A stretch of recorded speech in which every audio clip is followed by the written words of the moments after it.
अगर आप तैयारी कर रहे हैं यूजीसी नेट 2023 कॉमर्स की, तो आज का वीडियो आपके लिए बहुत इंपॉर्टेंट होने वाला है। तो प्यारे दोस्तों, हमारा जो सिलेबस है आपके पास होगा, यूजीसी नेट कॉमर्स का सिलेबस आपके पास होगा, उसमें 10 यूनिट होंगे।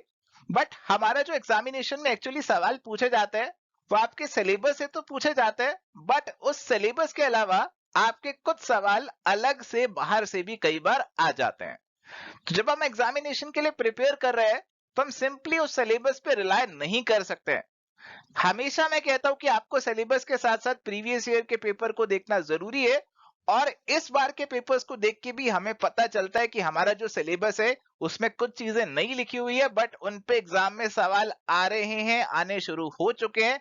तो कौन से वो 10 इंपॉर्टेंट टॉपिक है जिन पे अब एग्जामिनेशन में सवाल आने शुरू हो चुके हैं? वो टॉपिक्स आपके सिलेबस में मेंशन नहीं है, बट अगले एग्जाम के लिए आपको पढ़ के जाने होंगे। तो आइए फटाफट से इन टॉपिक्स के बारे में बात करते हैं, इस सेशन को स्टार्ट करते हैं। प्यारे दोस्तों, बात करते हैं पहले चेंज की, पहले बदलाव की, जो कि आप सिलेबस से जोड़ सकते हैं अपने। तो ये चेंज आपका इस तरीके से है कि अब मार्केटिंग पढ़ेंगे ना, तो वहां पे आपको एंटरप्रेन्योरशिप भी पढ़ना पड़ेगा। इस बार जो कॉमर्स का एग्जामिनेशन हुआ उसमें कुछ सवाल हमें देखने को मिले जो कि डायरेक्टली एंटरप्रेन्योरशिप से जुड़े हुए थे। एंटरप्रेन्योरशिप यूजीसी नेट कॉमर्स में नहीं, मैनेजमेंट में आता है। तो एंटरप्रेन्योरशिप के भी बेसिक टॉपिक्स अब आपको पढ़ने पड़ेंगे। एंटरप्रेन्योरशिप पे जैसे इस बार तो कुछ थ्योरीज पे सवाल था, इंडस्ट्रियल सिकनेस को लेकर भी सवाल पूछा गया था। तो ये सारी चीजें बेसिकली हमारी मैनेजमेंट के सिलेबस में इंक्लूडेड है, बट कॉमर्स में भी अब सवाल आने लगे हैं।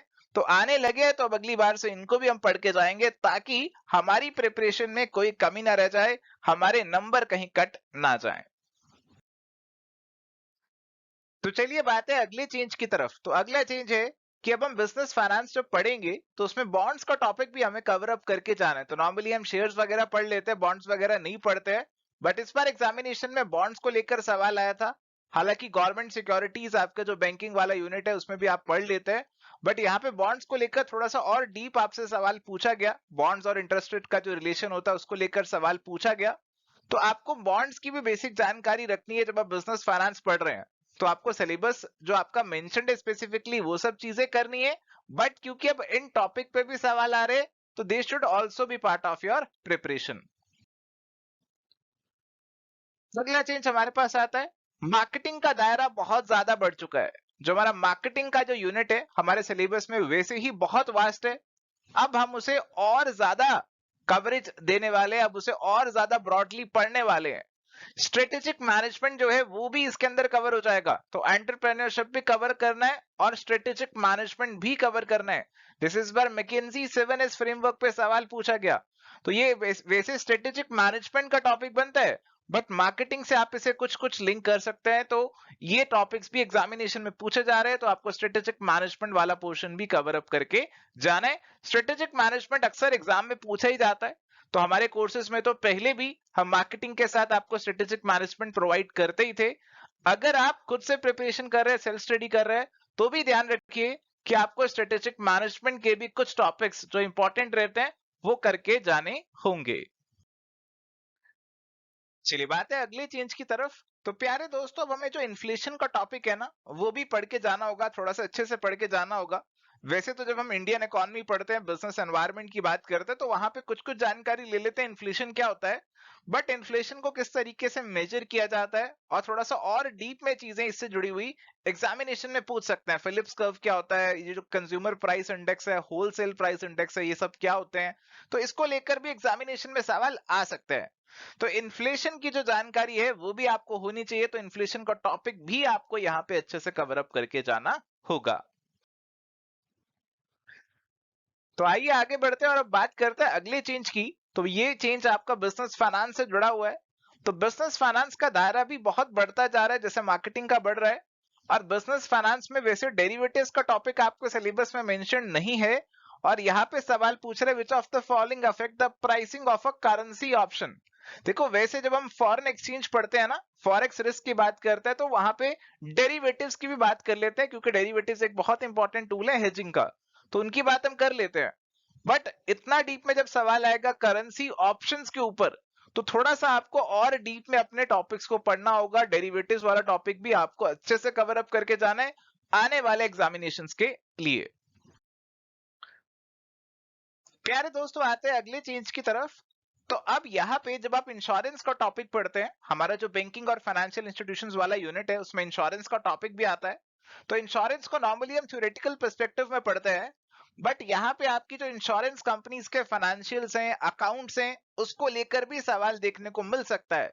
जैसे इस बार हमें जो एक छोटा सा हिंट मिला है वो ये मिला है कि सवाल था कि सेफ्टी मार्जिन जो इंश्योरेंस को मेंटेन करना है उसे क्या बोला जाता है। तो सवाल वैसे तो सिंपल था, बट कहीं ना कहीं अकाउंटिंग और फाइनेंशियल एस्पेक्ट से जुड़ा हुआ है, जो कि नॉर्मली हम स्किप करते हैं जब हम इंश्योरेंस वाला पार्ट पढ़ते हैं। तो अब हमें यहाँ पे इंश्योरेंस पढ़ते समय वो बेसिक बातें बैंकिंग से जुड़ी हुई वो सब चीजें तो पढ़नी है, थ्योरेटिकल चीजें तो पढ़नी है, बट साथ ही हमें फाइनेंशियल और अकाउंटिंग एस्पेक्ट्स जो हैं उनके बारे में भी जानकारी लेनी होगी।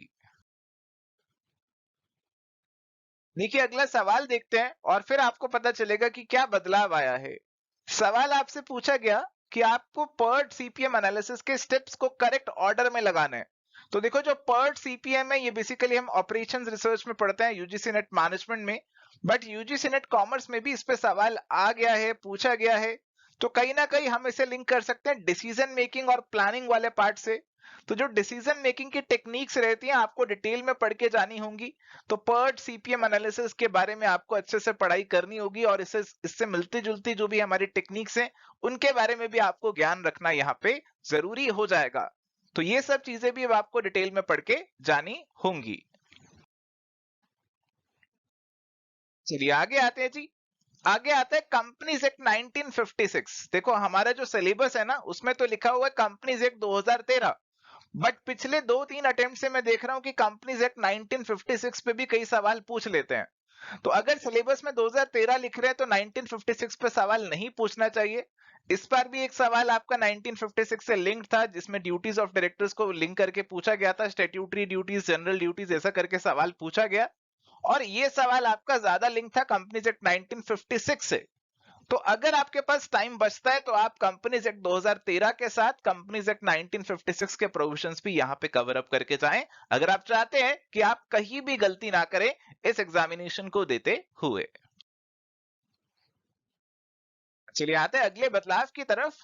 तो प्यारे दोस्तों जब हम इनकम टैक्स पढ़ते हैं तो हमारे जो सिलेबस के टॉपिक्स हैं उनको तो पढ़ ही लेते हैं, बट कुछ एडवांस टॉपिक्स होते हैं जिनको नॉर्मली हम स्किप कर देते हैं। जैसे मैट का टॉपिक है, मिनिमम ऑल्टरनेट टैक्स का टॉपिक है। हालांकि हम तो कवर अप करवाते हैं हमारे कोर्स में, बट कई स्टूडेंट्स जो सेल्फ स्टडी करते हैं वो ऐसे टॉपिक्स को स्किप कर देते हैं। तो आपका जो मैट का टॉपिक है आप देख सकते हैं सीधा सीधा सवाल आया है कि आपसे पूछे गए स्टेप्स पूछे गए बुक प्रॉफिट की कंपटीशन में अंडर दी मैट रिजीम। तो थोड़ा सा डीप लेवल का सवाल आ गया मैट पे। तो बेसिक सवाल भी नहीं है, थोड़ा सा और डीप में जाके सवाल पूछा जा रहा है। तो आपको मैट का जो टॉपिक है वो भी आपको कवर अप करके जाना है इनकम टैक्स पढ़ते हुए। प्यारे दोस्तों आपके सिलेबस को आपको दीन दुनिया से भी लिंक करना है, अपने आंख नाक कान सब खुले रखना है। जो भी आप चीजें पढ़ रहे हैं उनको प्रैक्टिकली जब वो आप देखते हैं अप्लाई होती हुई तो उनको आपको समझना है, देखना है। जैसे कोई ऐड चलती है किसी कंपनी के सीएसआर इनिशिएटिव्स को लेकर, तो आपको मालूम होना चाहिए कि हाँ ऐसे ऐसे सीएसआर इनिशिएटिव्स कंपनीज को करने पड़ते हैं। मार्केटिंग कैंपेन किसी कंपनी की चलती है तो ये सब चीजें आपसे एग्जाम में पूछ सकते हैं। तो जैसे इस बार प्रमोशनल कैंपेन्स और हमारी कंपनीज को लिंक करके सवाल पूछा गया, आपको बताना था कौन सी कंपनी की क्या प्रमोशनल कैंपेन्स है, तो ऐसा सवाल पूछा गया। तो आपके जो सब्जेक्ट्स हैं उनको प्रैक्टिकल लाइफ से लिंक करके भी एग्जाम में सवाल आ सकते हैं। तो आपको भी ये लिंकेज अपनी लाइफ में खुद बनाने पड़ेंगे। इसकी कोई किताब नहीं मिलेगी, इसका कोई स्पेसिफिक नोट्स नहीं होंगे, ये आपको खुद ब खुद आंख नाक खुले कान खुले रखने पड़ेंगे, तभी आप इनके आंसर जो है वो दे पाएंगे। माय डियर फ्रेंड्स अगर आप सबसे ज्यादा डिस्काउंट्स पे एवर स्टडी कोर्सेज को अवेल करना चाहते हैं तो दिवाली ऑफर जो है आप अवेल कर सकते हैं, जिसमें आपको 20% प्लस एक्स्ट्रा 20% ऑफ मिल जाता है। ये आपको मैक्सिमम डिस्काउंट मिल रहा है हमारे कोर्सेज के ऊपर, नए वाले कोर्सेज के ऊपर ये आपको मैक्सिमम डिस्काउंट मिल रहा है। 2023 वाले जो हमारे यूजीसी नेट के कोर्सेज है और बाकी सब्जेक्ट्स के भी कोर्सेज है तो उस पर आपको ये डिस्काउंट मिल जाएगा। आपको प्रोमो कोड दिवाली अप्लाई करना है और ये जो डिस्काउंट कूपन है आज रात 12 बजे तक ही वैलिड है, उसके बाद एक्सपायर हो जाएगा। तो अगर आप हमारे साथ जुड़ना चाहते हैं, प्रिपरेशन करना चाहते हैं बढ़िया तरीके से, तो आप हमारे साथ जुड़ सकते हैं। आज आप जुड़ेंगे तो आप ज्यादा डिस्काउंट्स भी अवेल कर सकते हैं। सो थैंक यू प्यारे दोस्तों। आज की वीडियो का मकसद केवल इतना था कि आपकी थोड़ी आंखें खोली जाएं, आपको दिखाया जाए कि आपको लकीर का फकीर नहीं बनना है। आपके सिलेबस के अंदर जो चीजें मेंशन्ड है वो तो कवर अप करनी है, बट उन्हें थोड़ा सा ब्रॉडर तरीके से आपको कवर अप करके जाना है, नैरो तरीके से अब नहीं कवर करना।